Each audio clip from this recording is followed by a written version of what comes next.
Tonight we've got my Ferris lawnmower here that we're going to do an oil change on. First thing in the oil change, you need the right size wrenches to take out the plug. Doing this in any car, you usually just get one wrench, but I need two for my lawnmower, so I'm going to go ahead and take the plug out right now. And when you do take the plug out, you're going to put drain into an oil pan, which is what I got here, to catch the used oil, then you dispose of that properly.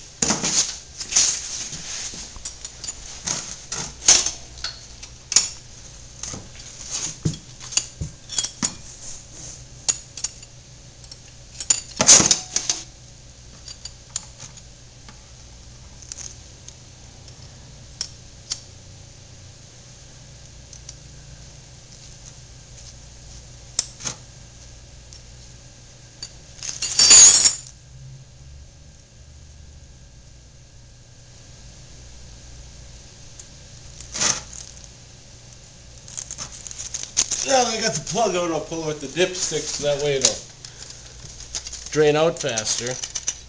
Then on the dipstick here, we'll wipe it off.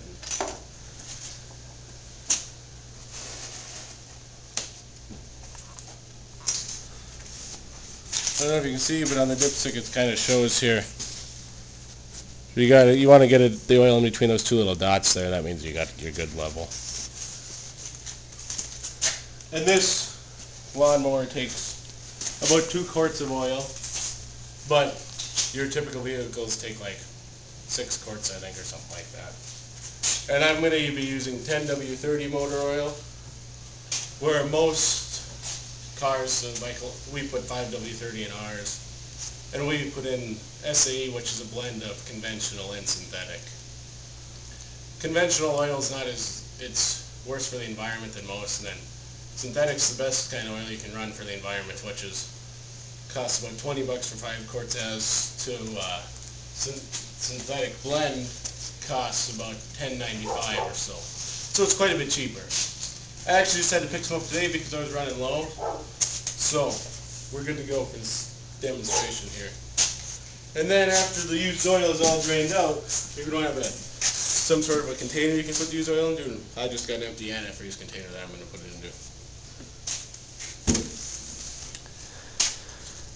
And then here's the good oil I'll be putting in, 10W30 motor oil. Yeah, good stuff. And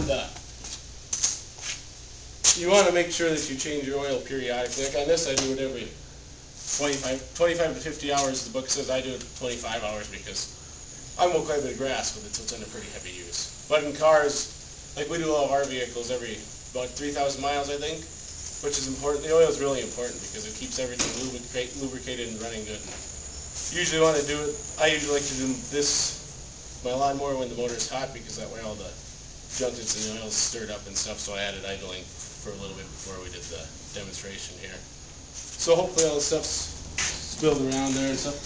And then, not doing this today, but this is an oil filter, which I only have to change every 100 hours on here, and then this is the filter wrench, which is too big for the oil filter, but you put it on and then twist it off. Then when you're changing filters, you usually take a little bit of oil and put them on the threads and then just spin that on so it's about hand tight, because they tighten up some by themselves.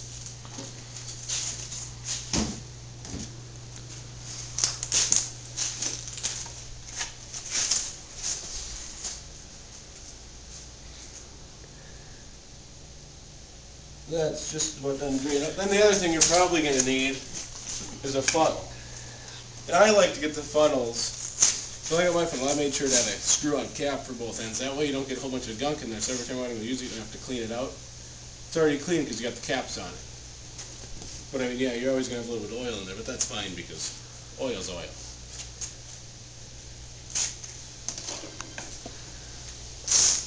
But I usually like to take 2 before I put the plug back and make sure that's wiped off good and stuff, and all that good stuff. Then you'll also need your wrenches again to put the plug back on, and I put mine away, so I'll just go ahead and grab them here.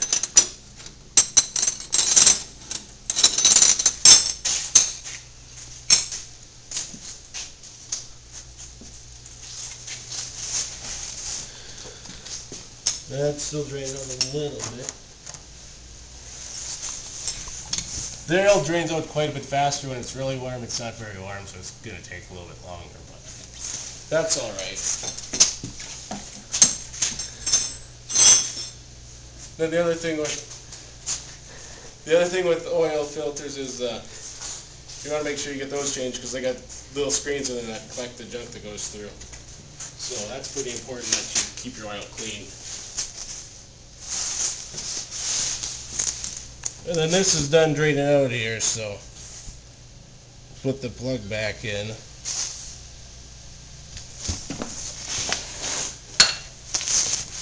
And a little bit of oil drips onto the mower, so I just like to take a rag and just kind of wipe that off quick.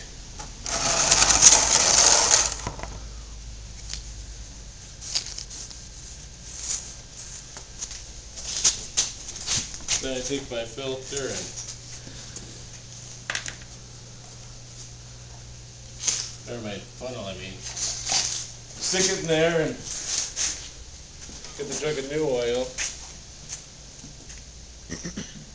Then we'll pour some in.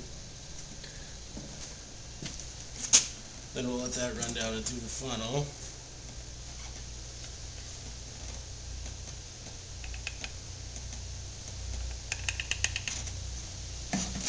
Then we'll take our dipstick, slip that in, pull out and check, and that's probably, yeah, that's about good. It's in between the two dots, and that's what we're going for. So then you can go ahead and slip your dipstick in. Take your funnel and stick that in your used oil container. And take your cap, put it back on your good oil container.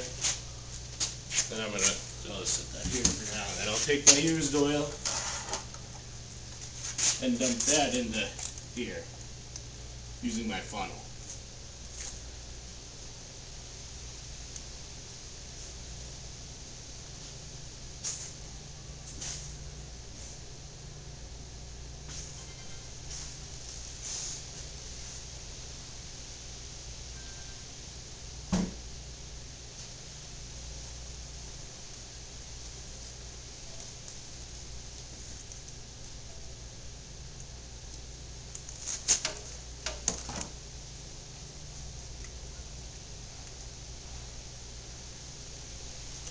Then once that's done, you're done with your oil change, and this is very important to do to keep your engine running smoothly and all the parts lubricated properly and keep the oil good and clean.